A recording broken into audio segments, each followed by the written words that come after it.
Coming up next on CPT, controversy with the Colonel. Should the Curry mascot stay or should it go? We'll have the details. Your Uber is here, but is it real or fake? We'll have tips on how to tell the difference. And a Colonel hockey player goes pro. Find out who it is a bit later. Curry Primetime Report starts right now.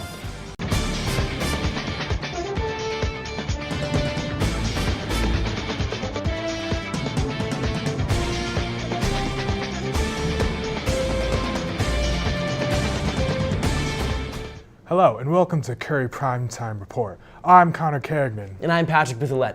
Let's get right to the stories that are making news on campus. For the first time in Curry history, our school mascot is in hot water. Some say it's racist, but others aren't so sure. Kelly Lewicki has more on the story.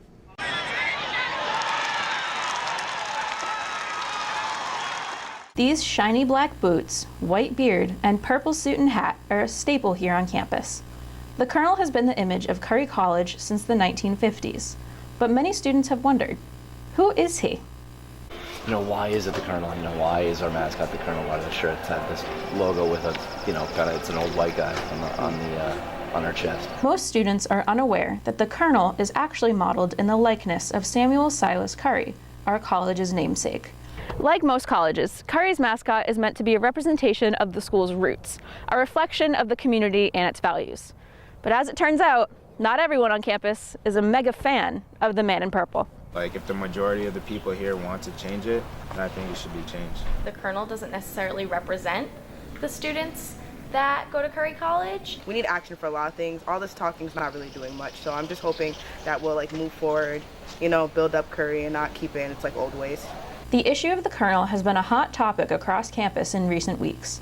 But as Diversity Director Jeanette Bunton explains, this is by no means a new concern. I found an article was given to me from the Courier Times dated October 2011, and it says mascot mystery. And there was a conversation even back then. So again, now this is something that's being brought up from both of our students as well as faculty too. As of now, it remains to be seen whether Curry College will continue to represent the Colonel with pride or choose to close the door on him for good. For CC8, I'm Kelly Lewicki reporting. The mascot debate is sure to continue into next academic year, so let your voice be heard. As we first talked about in our last CPT, it appears Uber safety is not going away. In fact, there are more concerns than ever. CPT's Matt Scipione shows us tips on how you can make sure your Uber ride is real. 1 month ago, Samantha Josephson, a 21-year-old college student, mistakenly got into a car she thought was her Uber and was murdered. In the wake of her tragic death, colleges all across the nation have been talking more about the importance of ride-sharing safety. And this discussion has become a hot topic here at Curry College. It is kind of nerve-wracking taking Ubers by myself. I just won't feel safe sometimes. I don't typically take Ubers alone. As a result of these concerns, Curry's Public Safety Office is taking extra precautions to ensure the safety of students. So when any vehicle pulls into the front gate without a Curry College sticker, we automatically ask what they're doing and what their purpose on campus is. For the Uber drivers, we stop them, they'll say Uber, we'll say, okay, 1, what student are you picking up? And 2, at what residence hall? So when they say, I'm picking up John Smith at NCRH, we just check on the computer real quick, John Smith, NCRH, okay, and then we allow them to pass. However, Curry's public safety officers are not the only ones worried about the welfare of ride-sharing users. Recently, Uber themselves released 3 safety tips to follow when your driver arrives to pick you up. First, match the license plate. Second, match the car make and model. And third, check the driver's photo. When I order an Uber, I'll go outside, make sure it's the right car, look at the license plate. That's really the only way you're gonna know. When you call for an Uber, they'll tell you, hey, this is the car, this is the driver. Make sure you're getting into that car with that driver. I mean, it's so important for you to take that extra second. With the implementation of these precautions, hopefully we can foster the safety of not only Curry students, but college students everywhere in the country. This is Matthew Scipione reporting for CC8. So once again, always ask the driver if he or she knows your name and double check their license plate is accurate. In other news, a warning has been issued about eating foods with marijuana in it.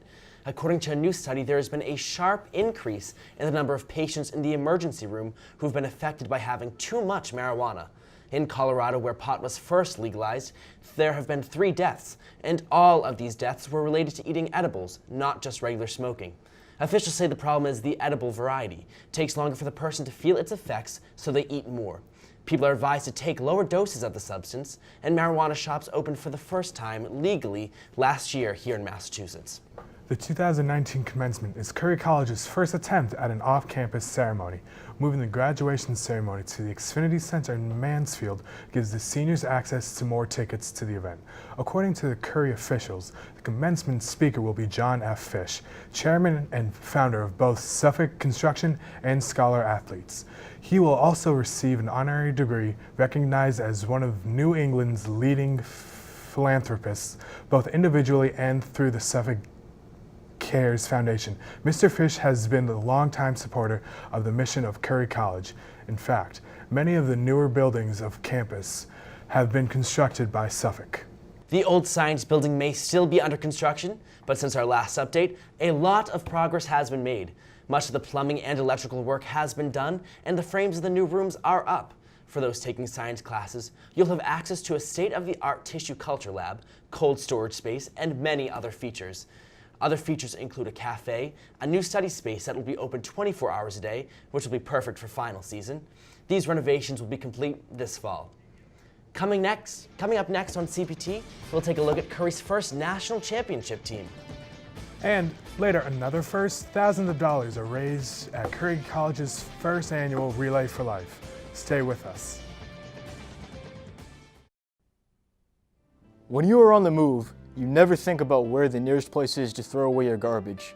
In fact, most littering is deliberate. According to KAB, which is a nonprofit dedicated to eliminating litter, 81% of littering acts were intentional. Our oceans also get impacted greatly. According to National Geographic, an estimated 8 million metric tons of litter end up in the oceans each year. This then affects the animals, the soil, and even the water you drink. Littering can also negatively affect neighborhoods by reducing the value of homes in the local tourist economy. It's not hard to prevent this chain reaction, so why not do your part and recycle? A clean and healthy earth begins with you. Many towns are implementing new recycling systems and providing their own recycling bins all over the city to make sure that you are recycling whenever you can. And remember, don't be a part of the pollution. Be part of the solution.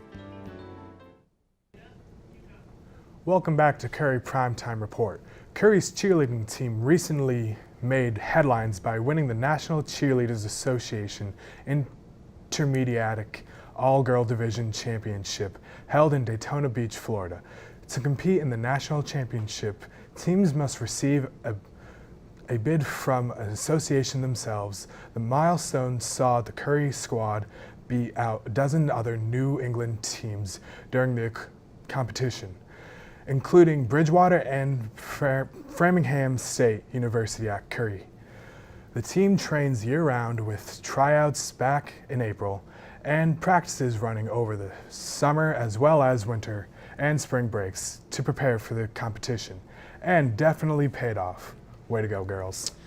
In other news on campus, nearly 100 Curry students came out in support of cancer awareness for Curry's first Relay for Life event. CPT's Tim Smith has more. The night started out with a lap around the track by those who have been affected directly by cancer, along with those who were the caregivers, before everyone else joined in. Senior Kelsey Davis tells us why she started this year at Curry College. I'm the president of Curry for a Cure, which hosts Relay for Life on campus. I just wanted to get this event together because it's something that's really special to me. My mom is a 2-time cancer survivor, and I know it's important to a lot of people on this campus, and we brought it here and it was successful, and I'm really excited about it. The Cats Gymnasium was filled with many activities such as playing Twister, tie-dyeing shirts, playing cornhole, spike ball, and even getting an airbrush tattoo. The Spiritual Heights Curry College community came together to help spread awareness and raise money for cancer research. The night had many laughs as they were watching their friends riding the mechanical bull and going at each other with sumo suits.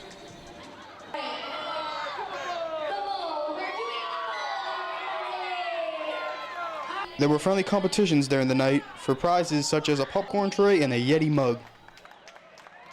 As a graduating senior, Kelsey Davis has high hopes for the continuation of the Relay for Life here at Curry. So as a senior, obviously it's my last year here at Curry, but even though it's the first annual Relay for Life, I know alumni are always welcome back, so I'll always want to come to Relay, but I just hope that this grows in the future. The event was very successful, but I know that more students can come and we can have bigger things, so I'm just hoping for it to grow. The night came to an end as glow sticks were handed out for the last few laps, with the lights turned off and the bags starting to light up. For CC8, Tim Smith reporting. Close to $15,000 was raised, which shattered the amount that they hoped to raise. Congratulations to all teams involved. The Commuter Lounge is now open at the Student Center here at Curry College.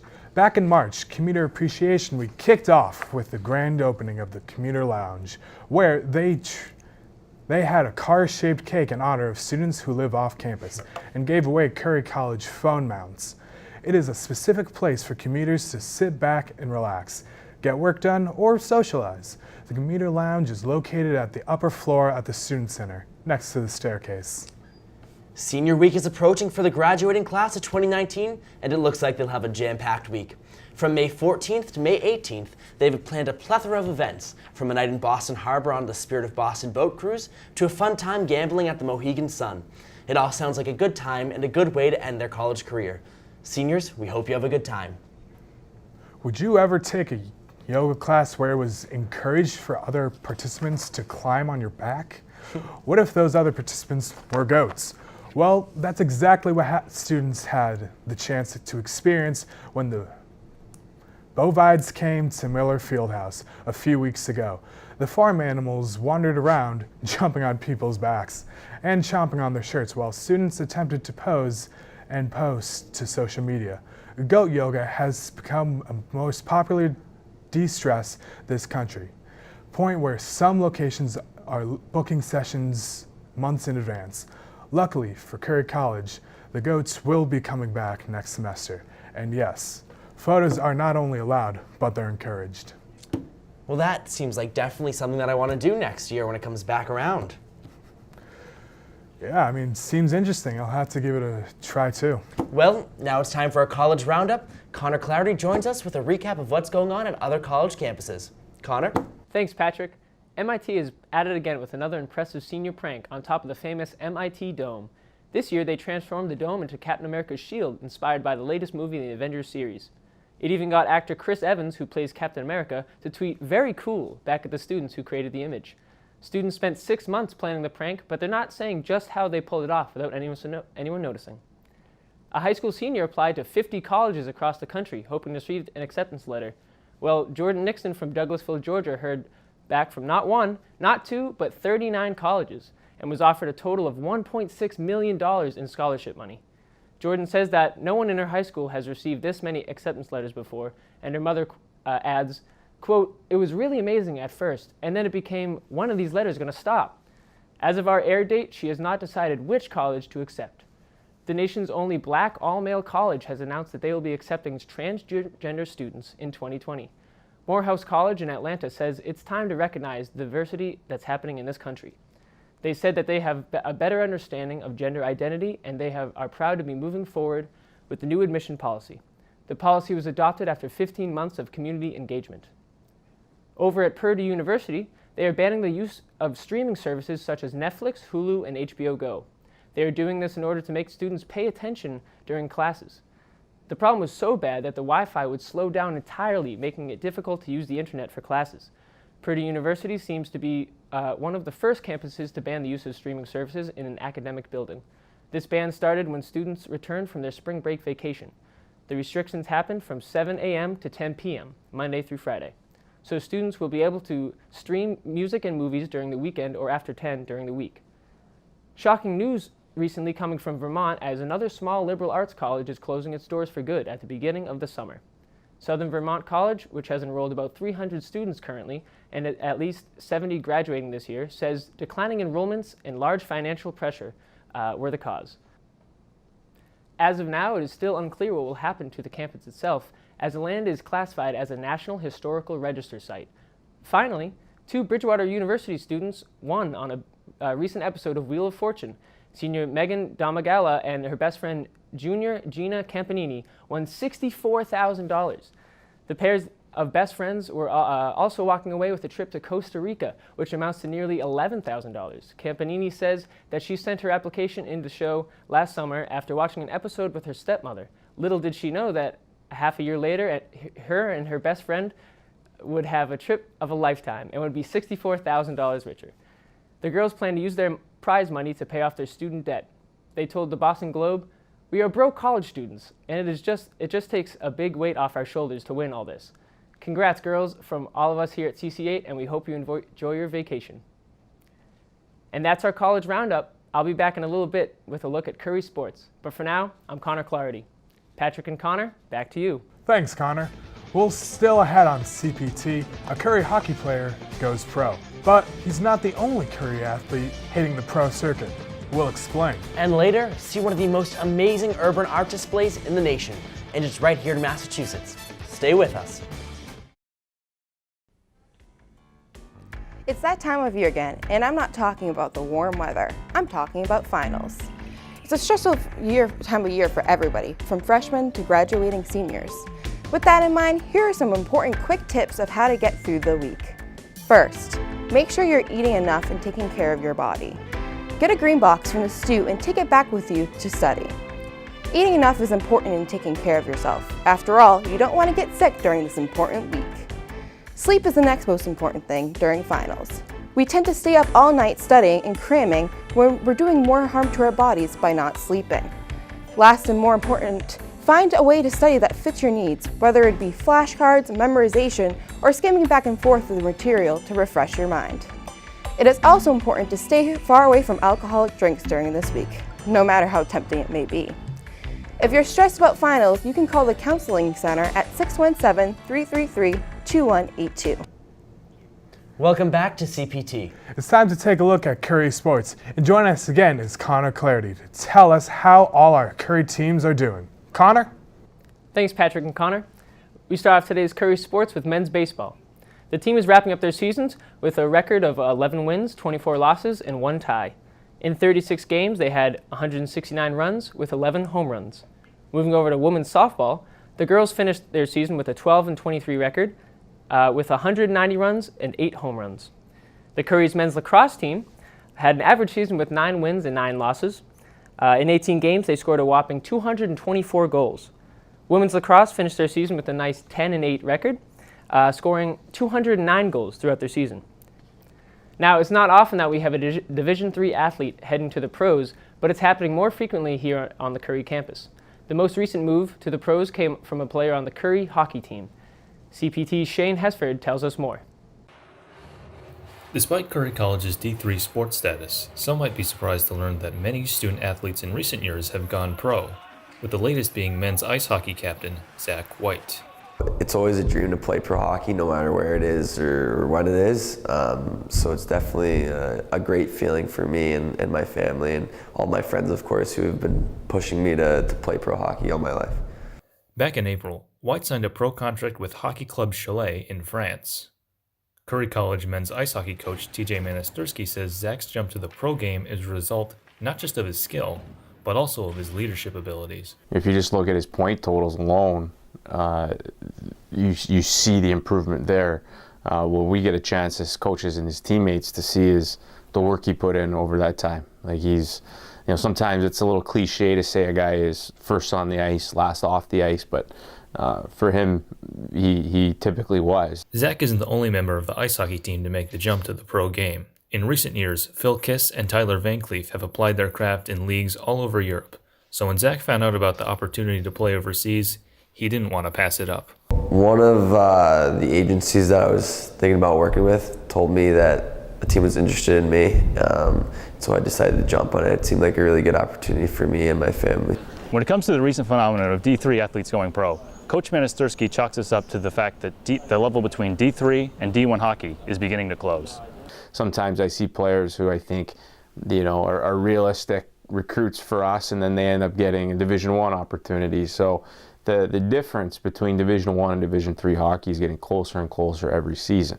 As for Zach, these last few weeks of school have given him some time to reflect on how his time here at Curry has shaped his future. Throughout the 4 years that I've been here, it's been a pretty incredible experience. From the bottom up, from freshman years, I had great leaders, and I think I've grown into a great leader as a senior now. So I think just the whole experience was a really enjoyable experience for me. For CC8 TV, I'm Shane Hesford. Back to you, Patrick and Connor. Thanks, Connor. Finally, tonight, there's an incredible art exhibit over in Worcester that you really should see. And it's in an unusual place on the side of a building.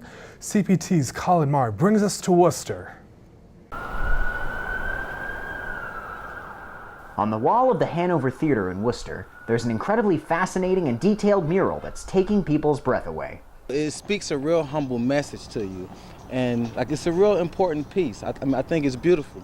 I like how you can see two images, like the skull, you know, the bones, and the actual person. The piece is titled Mooncake and was created by Greek artist Insane51. It's gained national attention recently, however, for a unique feature of the piece. It can be viewed 3 different ways with old school 3D glasses. I like that. I've never even peeped that. I like that. That's fresh. Yeah, now it's a full person with a beard, and it's the girl and the guy now without the see-through, right? Mooncake uses transparent spray paint and a unique method called double exposure 3D.